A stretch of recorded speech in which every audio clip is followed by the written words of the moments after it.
Okay, geek, we're all set. I don't know why you like being called geek, but we're just gonna go with that. It's time to make some adjustments on your new apparatus, your new throat. This is a permanent implant. Since you did manage to get the cash up front, we're gonna adjust it and you're gonna be done for today. How about that? You like that? Well, Doc, I'm excited. All set to get started. They've been calling me geek forever. Maybe I'll use my real name once I get my real voice back. Sure, let's get started. I'm gonna use something simple, maybe the Gettysburg Address or something. We'll try that. Do you remember the Gettysburg Address? That's something to keep your mind off of trying to make your voices sound a certain way. I found out that passage is something that most people learn in school anyway. It goes, 7 years ago, our fathers brought forth on this continent a new nation, conceived in liberty and dedicated by the proposition that all men are created equal. Can you remember that? Yes, sir. That was part of my thesis in high school. Did a special on Abraham Lincoln. Shame how he died. But the speech was phenomenal. So I'm all set, Doc, for you to make your adjustments. Okay, you go ahead and I'll make adjustments and let me know when your voice is close to normal. 7 years ago, our forefathers brought forth this new on this continent. Doctor say sounds funny. Try to concentrate, young man. Try to concentrate. I'm trying to concentrate, but my voice is getting closer to normal. I really like it, Doc.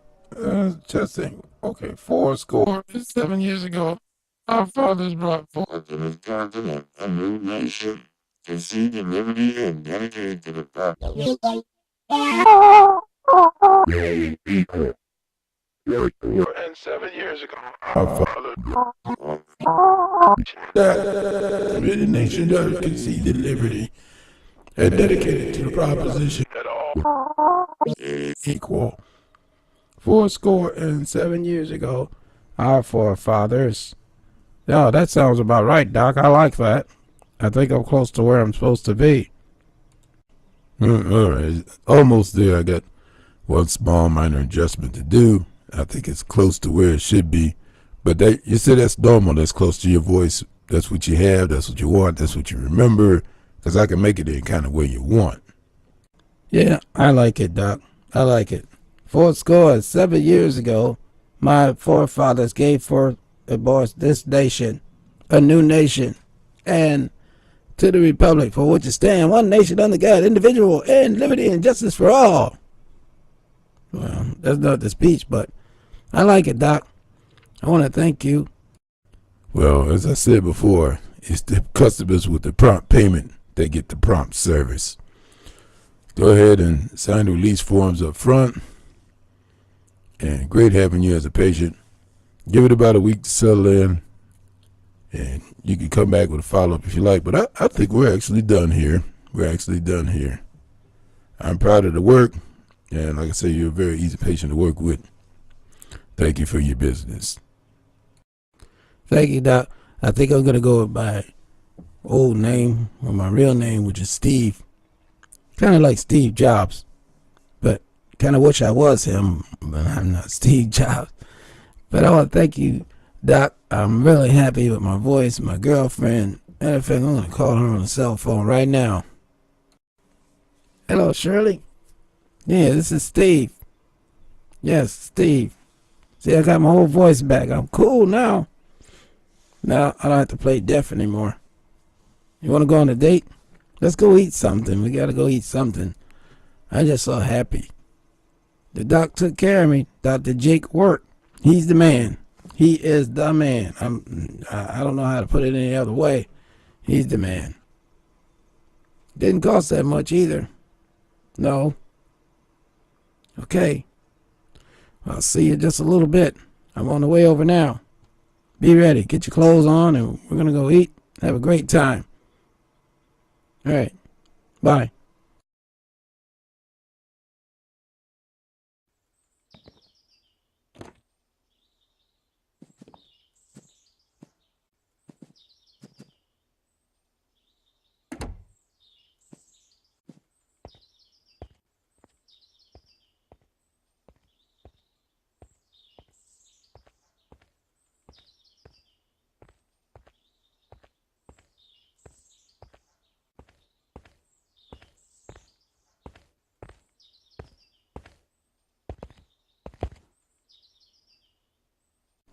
Siroda's been a crazy week. I've been through a lot of crazy stuff the last few days.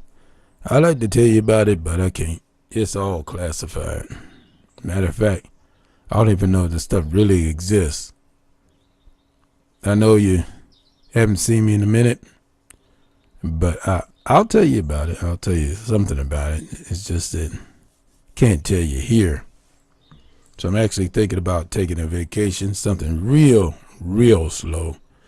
Because I've been traveling kind of fast the last few days.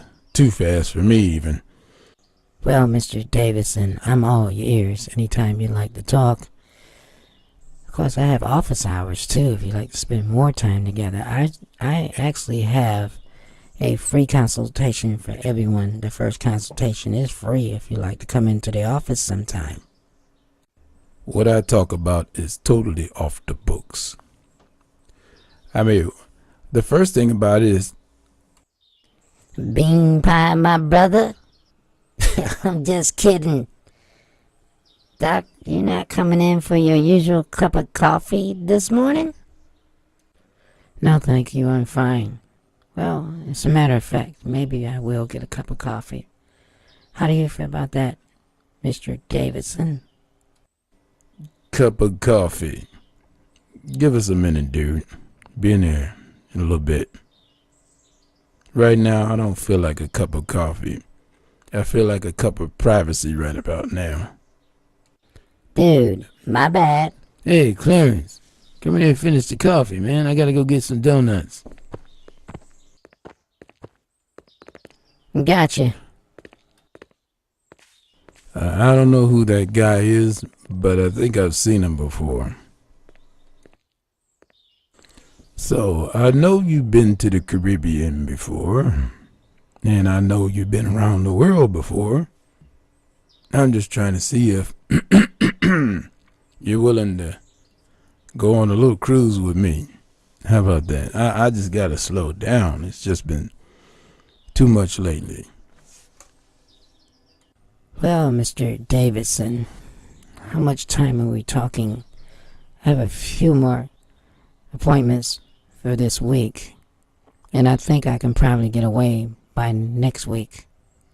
So I'm kind of speechless, actually. Didn't think you really cared that much to spend that much time with just one person. I mean, watching the waves come and go and the music and all. It's just so romantic. I believe it'll bring us closer together, as if we're not really close already. It'll give us a chance to talk. Just the thought of being with you alone for that long really turns me on. I look forward to it. How about that cup of coffee?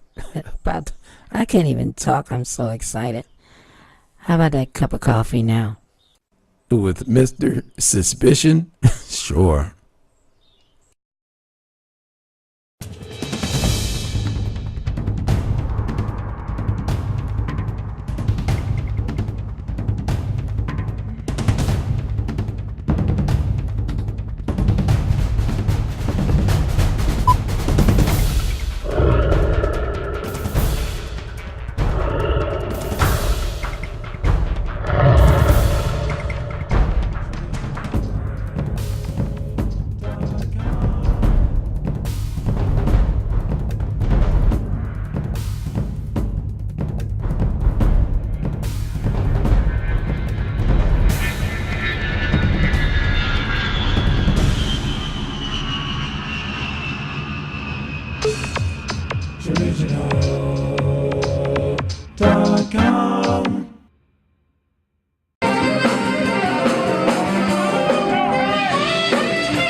Wow.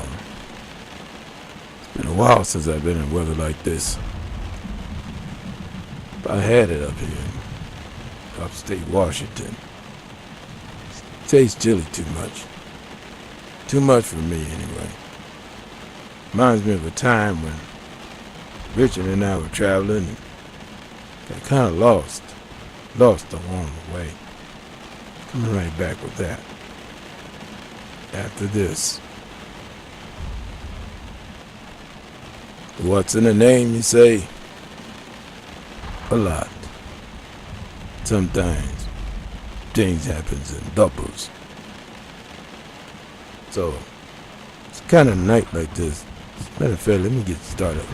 Join me up front. Join me right up front here. We're gonna take off out of this mess. Well, there's nothing like fighting with this wind and getting her on course.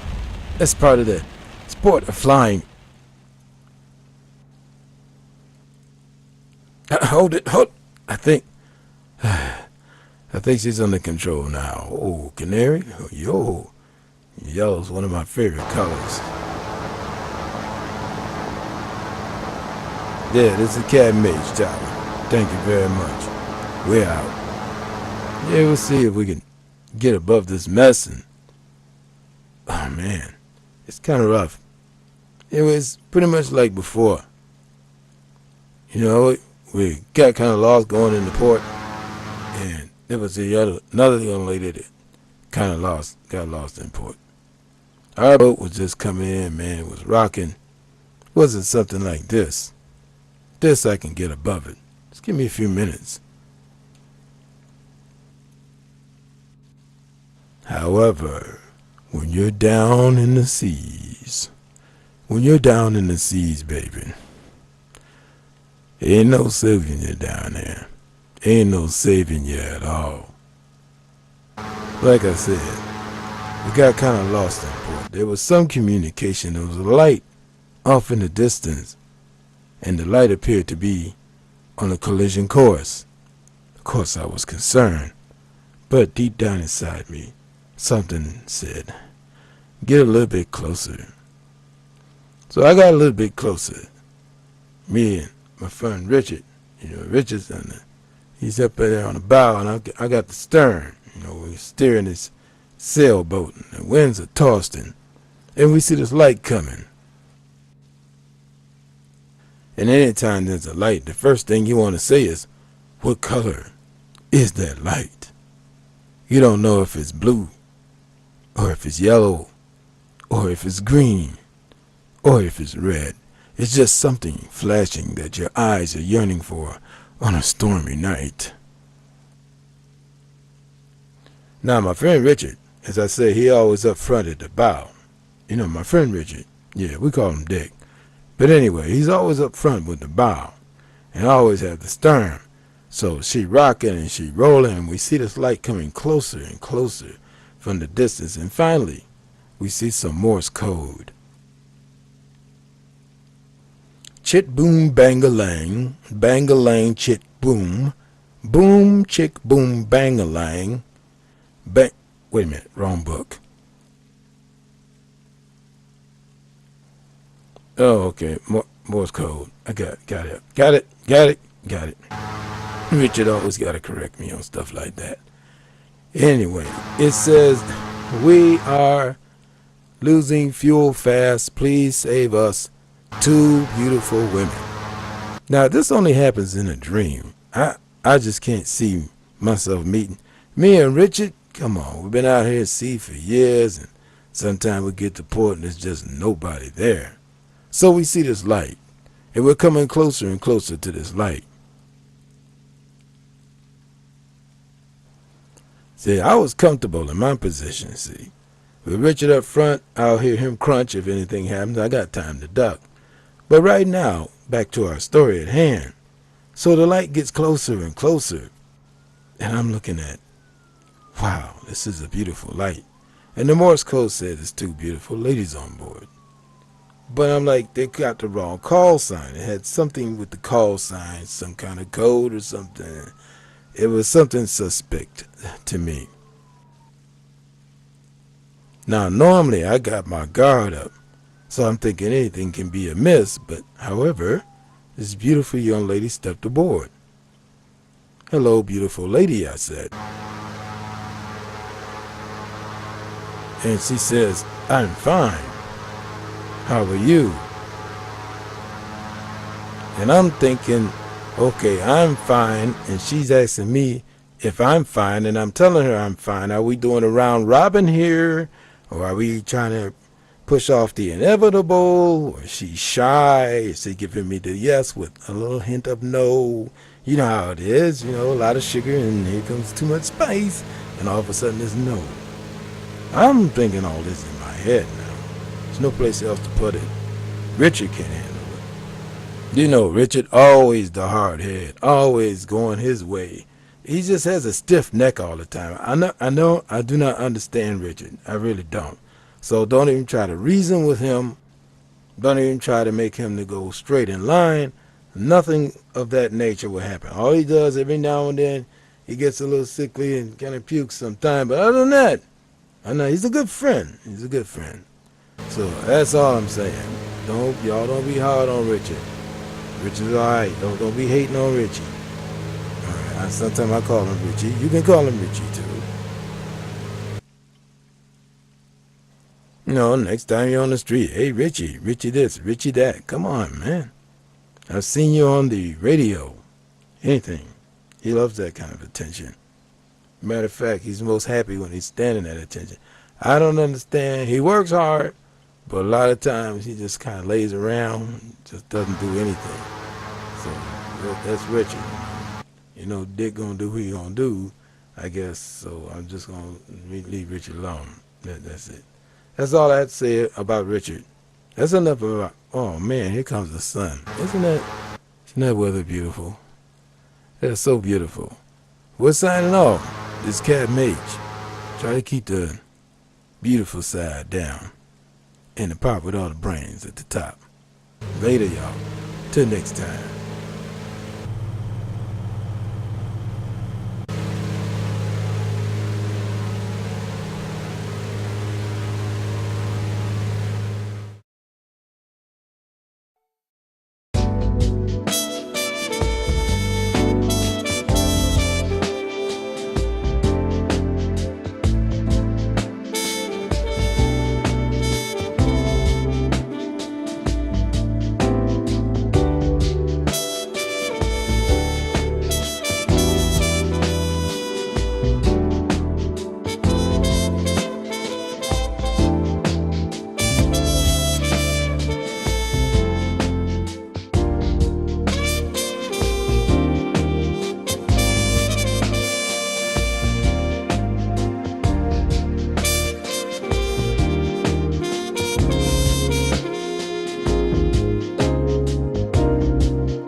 This is ATL Flow Talk Radio with your host, the original 930 Rant. Good morning, Uncle Bling. How are you today? I'm doing fine. Trying to find out what we're going to talk about today.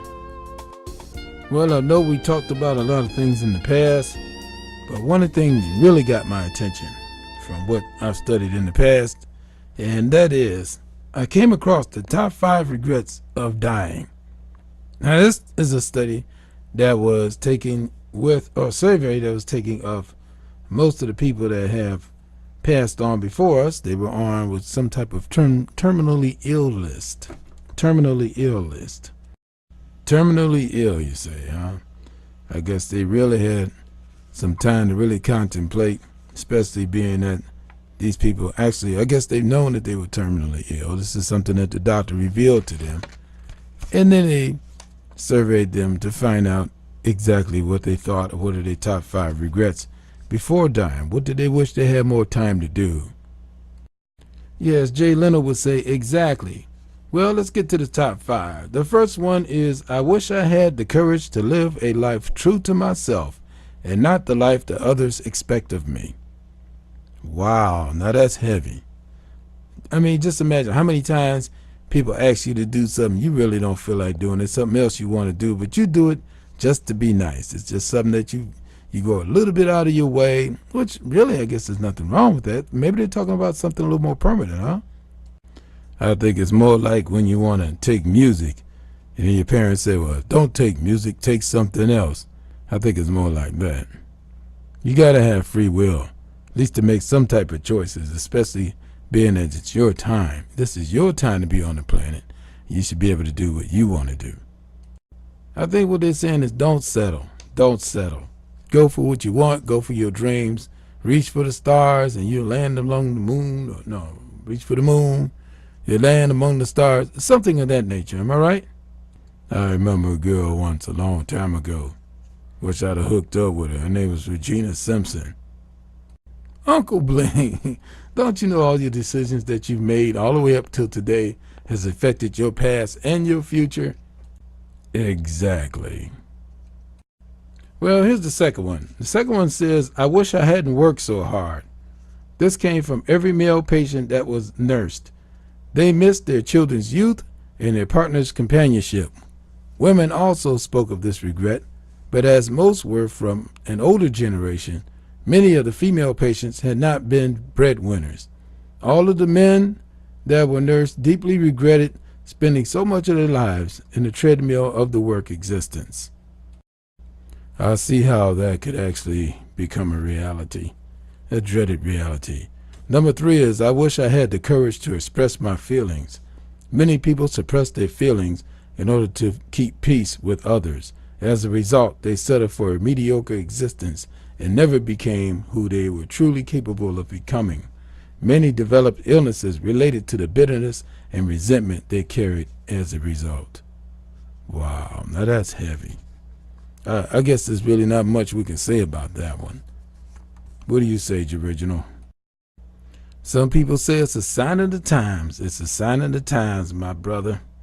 Let's go on to number 4. Number 4 says, I wish I had stayed in touch with my friends. Wow.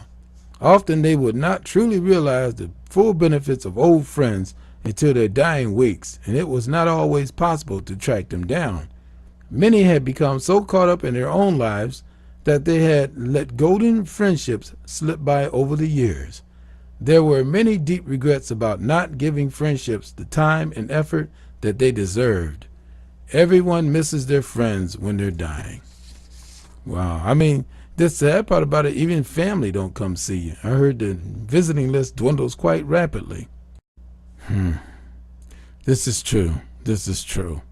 Now, number 5, even though it's the last one on the list, is not the least important. As a matter of fact, they're all equally as important, Original. But it says here, I wish I had let myself be happier.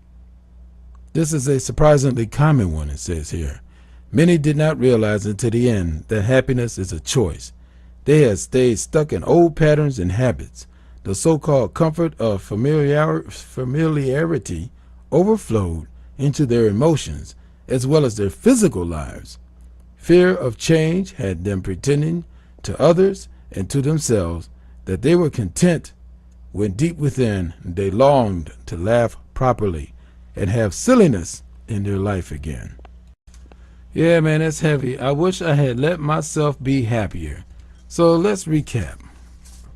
It says here, the top 5 regrets of dying is number 1, I wish I had the courage to live a life true to myself and not the life that others expected of me.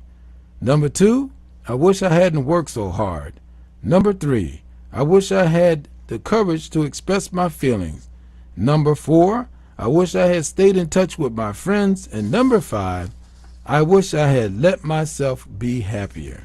So be happy, stay in touch with your friends. Please have the courage to express your feelings. Don't work so hard.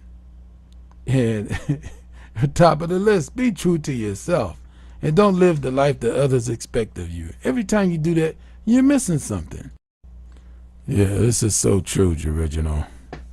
Sorry to say. But, you know, I try every day to do better and better. Sometimes a lot of people only have the choices that they see on television. But as you and I always tell them, There are other choices in the world other than what television shows you. I say get your face out the TV, get outside, plant some flowers, have fun, look at the sun, sit on the porch, smell the breeze, feel the wind, listen to the birds. And I'm going to wrap up by saying peace, love, and hey, y'all just be happy. Enjoy what you're doing, whatever it is. If it's something you don't like, try to change it. If it's something you like kind of a little bit, find out the good in it, get through it, and get back to what you have in your life that you would like to do. This is the original, and this is Uncle Bling. Peace. We out, y'all.